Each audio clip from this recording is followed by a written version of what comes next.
দিন ধরে কইতাছি যে ঘরে তেল লাগবো কথা গায়ে লাগে না। এত আলসি এত কুইরামি করলে কেমনে হইতো? আলু ভর্তা বাজে রান্না তাও তো আলুটা লাগবো, একটা ডিম ভাজবার গেলে তো একটু তেল লাগবো।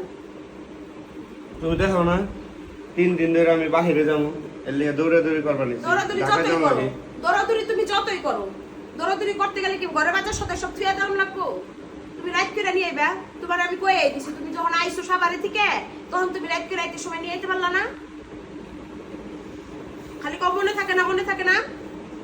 এই যে সকালে যাই আর আসি কোন বেলা? যে সময় না হে সময় রাতে আসি যে কত সময় না হে সময় হোক। শরীর কত তোমার টায়ার্ড ঘরে হয়ে যে থাকে। জিনিস লাগবে এটা তো তোমার মাথায় আছে, তো ঘরে বউ পোলাপান খাইবো কি?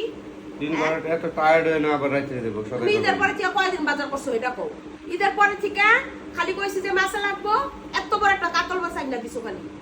এই একটা মাছ দিয়ে ডেইলি এক পদের মাছ, আর এই যে ঈদের পর থেকে ডেইলি আল্লাহ 30টা দিন গরুর মাংস। এত গরুর মাংস খাইয়া এই যে হাড়টা স্ট্রোক করবো, ঠিক আছে? এই গরুর মাংস খাইয়া হাই প্রেশার উঠা মরণ লাগবে। গরুর মাংস খাওয়ার মানুষের একটা লিমিট আছে। ফ্রিজে আছে থাক, আমি একটু করে 6 মাস ধরে খাবো। তুমি এলো ডেইলি গরুর মাংস আছে দেখে তুমি বাজারি করা সাইডে দিছো, ডেইলি তোমার গরুর মাংস খাওয়ানো লাগে। এত গরুর মাংস খাওয়ান যায়? মানুষের রুচির তো একটা ব্যাপার স্যাপার আছে।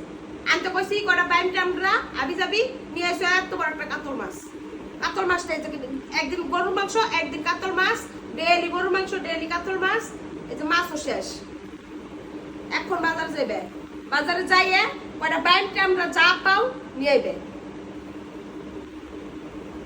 যাও তেল লয়ে হো, 5 কেজি তেল আর আলু আর লবণ এনে 1 প্যাকেট।